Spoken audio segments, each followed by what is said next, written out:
everyone. Welcome all of you that are tuning in. We just conclude a live video in Spanish. We are family daycare providers, and this live is focused for family daycare providers who have their business at home. We are talking about subsidy programs, and I have with me my guest, Lady Milan and Elida Cruz. All of them have a social network and a platform, and I invite them to share their experience. I'm gonna let them introduce themselves. Lady, Hello, this is Lady. Welcome. Thank you so much for all the people who are with us right now. My name is Lady, and I'm a provider from Palmdale. I do educational videos for providers like you. And today I'm here with Claudia and Elida, and thank you so much for having me. I'm really excited to be answering questions, and the most important, sharing information that is going to help us grow. Lady has a YouTube channel. So if you haven't visited her channel, I'm gonna put her link to the description so you could go and subscribe. She has many amazing videos where you could learn and get many ideas there. And Elida Cruz has a bulletin in Facebook. Elida. Hello, everyone. This is Elida Cruz, and I'm also a childcare provider here in Delano, California. I'm located in the Central Valley in the county of Kern. I'm in between Fresno and Bakersfield.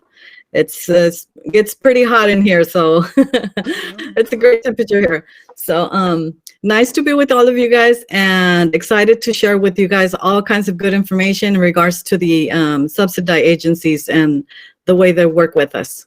So glad to be here. Yes, and Elida has a Facebook group that's called Elida's Bulletin, and she updates information there about licensing, about news and tips as well.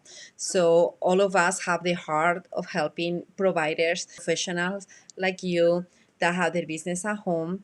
And just to let you know, we're not under nobody's umbrella. We're just independent.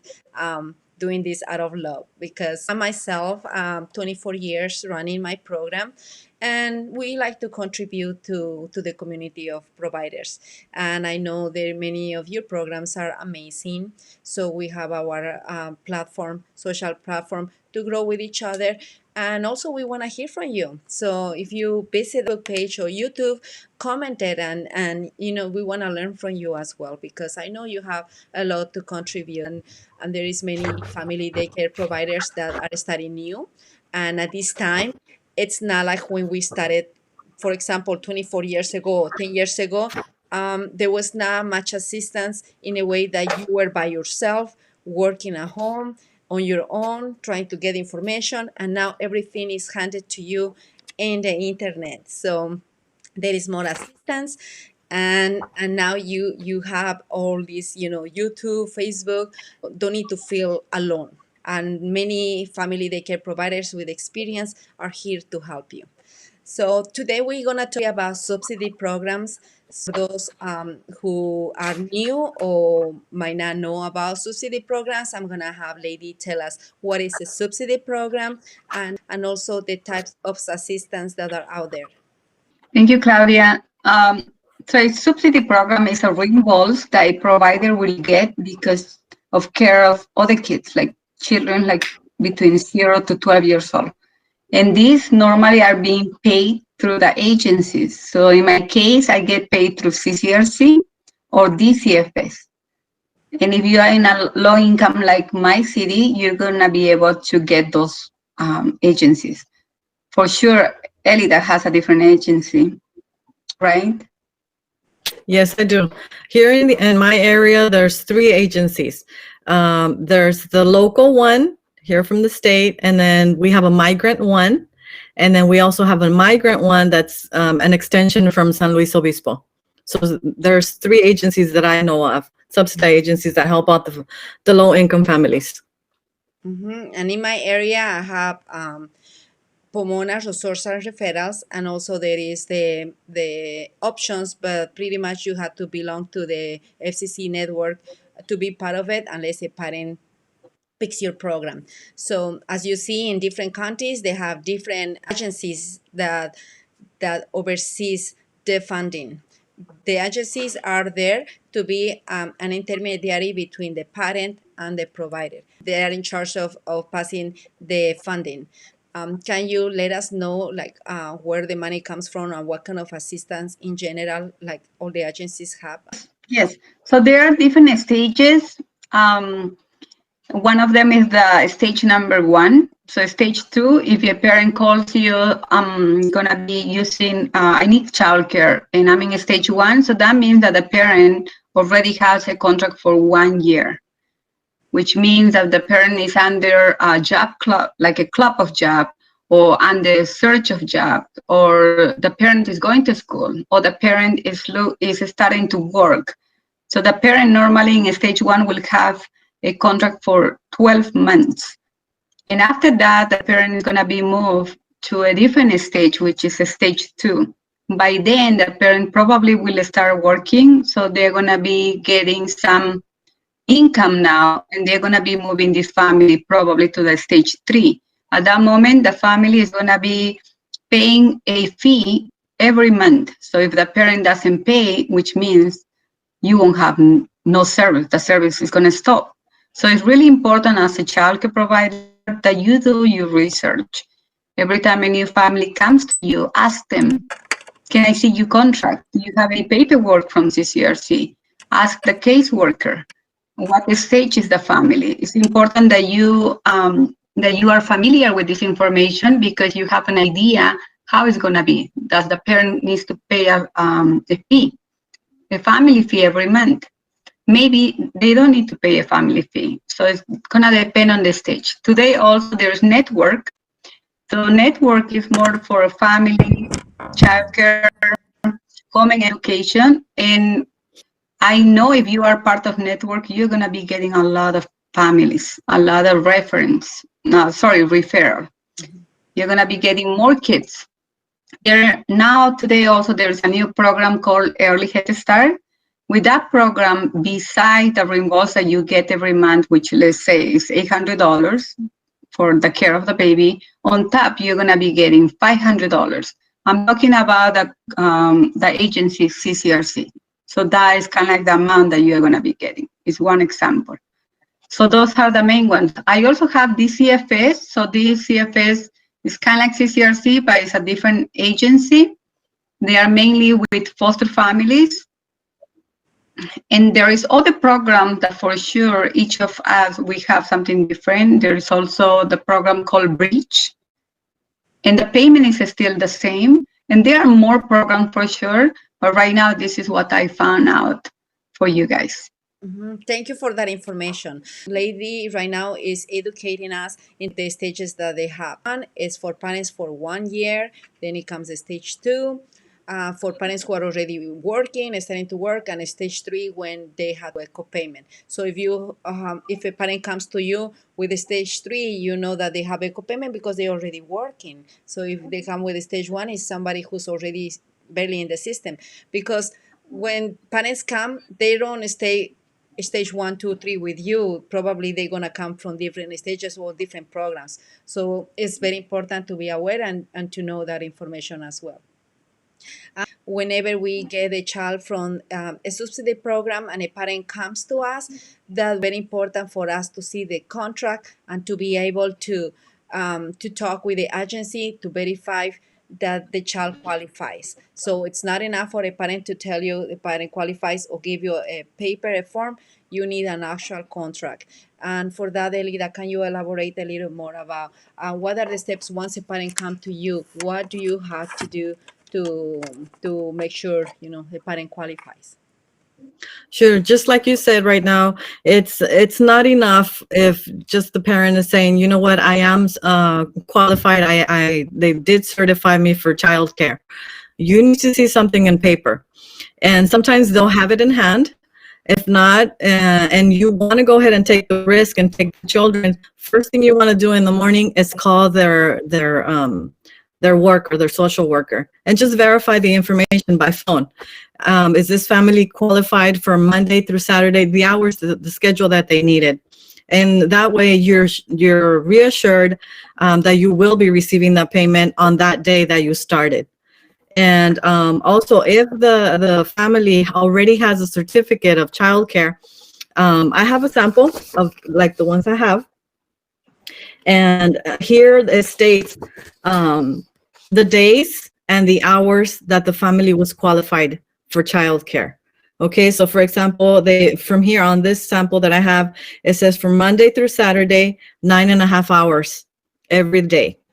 Okay, so that way this gives me a peace of mind and reassuring me that my payment will come once, the payment is due. Mhm.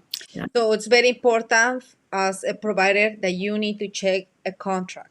If a parent needs daycare 8 hours and the contract reflects only 5 hours, the 5 hours will be covered by the agency, and the other 3 hours you need to make arrangements with the parent about the difference.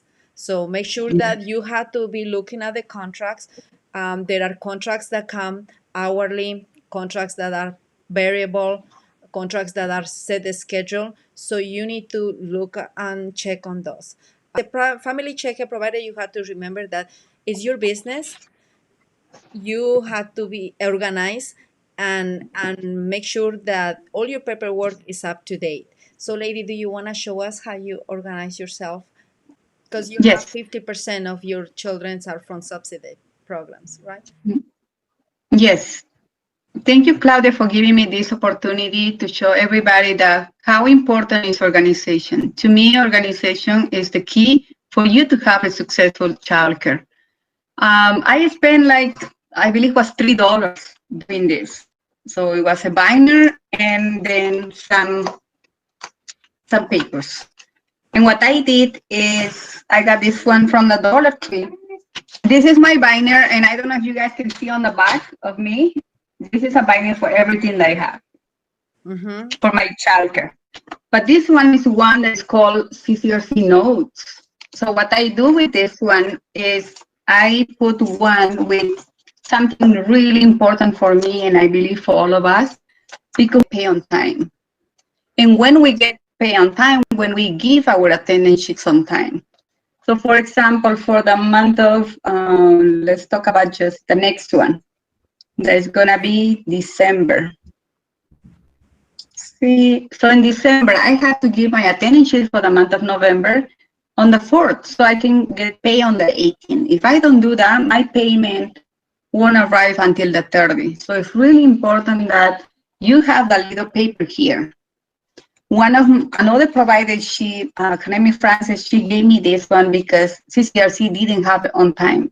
So that's why it's so important to always interact with other providers and help each other. And then the next page is, I print this one from CCRC from the portal. And what it does here, it tells me if the schedule is variable and also until when do I have. So the next one, this family is gonna end on September 2021. So I don't have to remind them to submit a new rice certification. I don't have to remind them until next year. And then it shows me also the hours. So Okay, I think we got disconnected, the lady. We'll continue until she reconnects. And Elida, she was telling us about the contracts, and you wanted to add something else, Elida? It's also very important that, like you said, if the family is only qualified for 5 hours and the parent is using a total of 8 hours, you make a contract with the parent that they're going to be responsible for those 3-hour difference. Okay, and they need to sign that and being aware that they're going to be charged for that difference. Because if we don't do that, then the parent just takes, they start leaving you with the child for 3 more hours, and then it's going to be 4 more hours. And so you need to have a very stable and straight contract with them. Okay. Yes, And then also, I wanted to share with you guys, with all the providers that are new here in this new field, is where do you look for in regards to how much should you charge? Okay. For the subsidized agencies, there is a website where you can look up your reimbursement rates.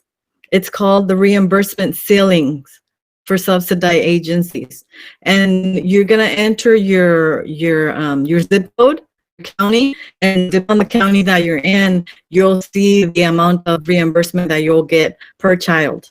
Okay, and it's also very important that you state in your contract that you're going to be charging per space, not per hour, not per.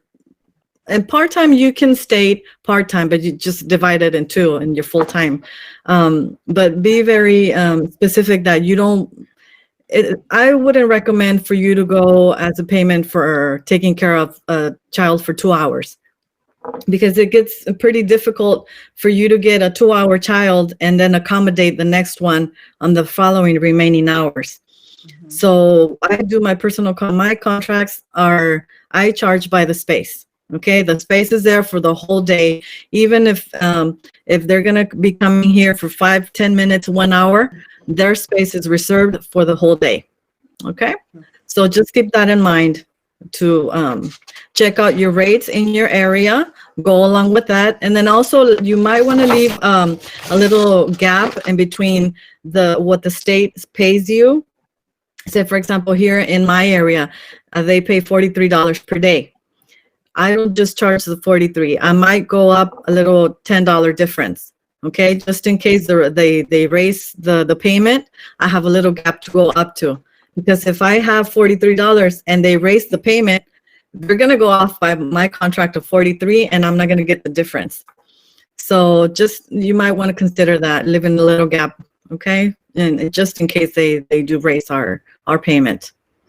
And hopefully, so the rates didn't raise for there's rates that there is right now as the same rates in 2018. Hopefully it will go up. And it's very important, like Elida mentioned, that your rates don't have to be exactly the same as the program. No. You have to charge whatever the market rate in your area is. I'm below the market rate of my area comparing to centers, charging very low, and I have flexible schedules because that's what works for me. So whatever works for you, and whenever you are doing with an agency, Elida gave us a good tip that you could just set your schedule part-time, full-time. If it will be hard for you to fill out the hourly, if you don't provide the hourly rate, then you are able to charge part-time or full-time regardless of how many hours child attends.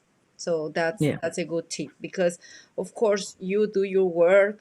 Right. We're not gonna compensate it as I wish we would. The gap between a center and a family daycare is large, and we have very quality programs go above and beyond, providing quality care. So, but unfortunately, this is how it is, and whatever it's out there, we wanna at least maximize it in that way. Okay, ladies, join us again. Okay, it's in the green room. Let me see if I come ahead right now. Okay. Thank you for being patient, everyone, and the technical difficulties. This is our first live. I'm gonna be doing more live to help family daycares, getting that information. Sometimes we might oversee that information. You're supposed to know all this information, but at times we might lack that communication, between the agencies that are out there. They are there to help you. You could call them and verify the information. They are there to help parents and to help providers as well. Yeah. Sorry that lady keeps cutting off. Okay, there she is.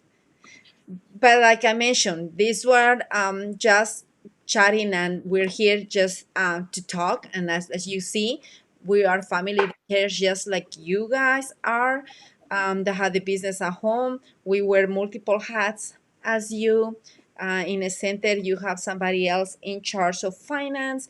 You have somebody else doing paperwork, somebody doing enrollment, somebody taking care of the kids and teaching, somebody cooking, somebody cleaning, and we wear many hats as childcare providers, and we need to manage to do it well. A live chat went off here, but I want to make sure to leave you some more information. We talk about the childcare subsidy programs called Work Stage 1, 2, 3, and alternative payment, funds from federal government, California Department of Education, California Department of Social Services, and other local funding. And for more information, you could check the California Department of Social Services at www.cdss.ca.gov. I hope this information is helpful to you, and I'm gonna leave my guest closing, and with me, goodbye. And please don't forget to subscribe so we could continue with our goals to help our community of childcare providers. Thank you guys for watching us. Thank you for spending your Saturday educating yourself and learning more about this beautiful career that we have, which is childcare.